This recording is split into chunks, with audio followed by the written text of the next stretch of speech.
Hey, have you ever just looked at a picture of a place and thought, I have to go there? You know, that mountain you can't get out of your head, that beach you're dreaming about, or that city that just seems to be calling your name? Well, today we're going to get into exactly that. We're talking about the geography and really the magic behind what turns a spot on the map into a real destination. So I gotta ask, what is it for you? What's your travel trigger? Is it the wild landscapes, the deep history, a specific iconic landmark? That feeling, that magnetic pull, that's what we're gonna unpack today. Let's get right into it. So it turns out there's actually a name for all those things that grab our attention and make us want to pack our bags.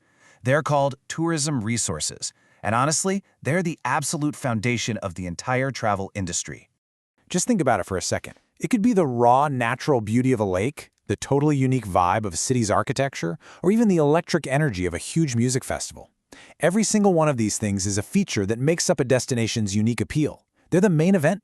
All right, so here's the official breakdown. Tourism resources are basically any natural, cultural, or man-made feature that gets people to travel. It sounds simple, right? But it's a really powerful concept when you think about it. The best way to think about them is as pull factors. They are literally the magnets that pull us from all over the world. Without these resources, a place is, well, it's just a location. But with them, it becomes a destination, a place with a story. Okay, so now that we know what they are, how do we even begin to categorize them? Well, it turns out these tourism resources can be broken down into a few main types, which really helps make sense of it all. And understanding these different types is super important. It kind of explains why you might be all about exploring a chaotic, bustling city, while your best friend is dreaming of a quiet, secluded beach. So let's break them down. All right, we can split these attractions into four main groups. First up, you've got the natural resources. We're talking about the stunning stuff that nature built, like the epic Mount Cannabalo. Then there's cultural resources, which are all about history and heritage, like the incredible living museum that is Malacca City. Third, we have the human-made attractions, things built specifically to blow our minds, like the Petronas Twin Towers. And finally, you've got events, things like the amazing Rainforest World Music Festival that draw people in for a specific moment in time. Okay, let's go a little bit deeper now. No matter what type of attraction we're talking about, they all share some really important qualities. And getting a handle on these helps us see not just their power, but also, their weaknesses. Whether it's a mountain, a museum, or a music festival, all of these places kind of play by a few unique rules. Understanding these is absolutely crucial. So let's take a look at the three big ones. Okay, first, they're pretty much all tangible. You can actually experience them. You can breathe that fresh mountain air. You can see that ancient piece of art with your own eyes. You can feel the bass from the festival music. Second, they often have multiple uses. A place like Georgetown isn't just for looking at old buildings, it's for food tours, for shopping, for just soaking up the culture. And third, and this is so important, they are all, in one way or another, perishable. And that idea of being perishable brings us to a really critical point. This quote calls out natural resources specifically, but you know what? The idea applies to everything. An ancient ruin can be worn down by too many footsteps. A famous landmark can fall apart if it's not cared for. The very thing that we love about a place could be destroyed by our love for it. It's a really delicate balance.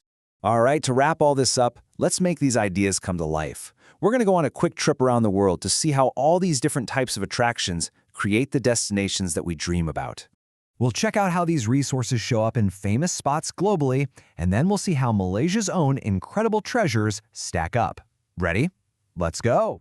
First up, the raw, untamed power of nature. The world gives us the mind-blowing scale of Mount Everest or the incredible underwater universe of the Great Barrier Reef.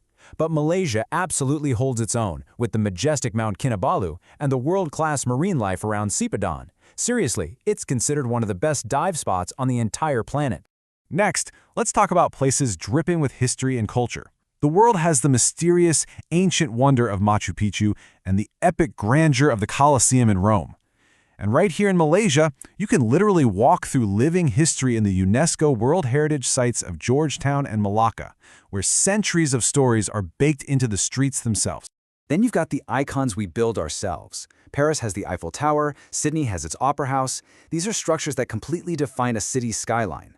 And of course, Kuala Lumpur has the instantly recognizable Petronas Twin Towers, while the Langkawi Sky Bridge gives you this absolutely breathtaking engineered view over an ancient rainforest. How cool is that? And remember, some of the biggest attractions aren't places at all. They're moments. Think about the pure energy of Carnival in Rio or the global phenomenon of the Olympics. Well, Malaysia draws massive crowds for things like the world-renowned Rainforest World Music Festival and vibrant, powerful cultural celebrations like Thai Pusam. These are experiences that are intense, unforgettable, and then they're gone. But here's the secret sauce. The most powerful destinations often mix and match these types. Paris isn't just the Eiffel Tower, right? It's the tower, plus the incredible art in the Louvre, all set along the natural beauty of the River Seine.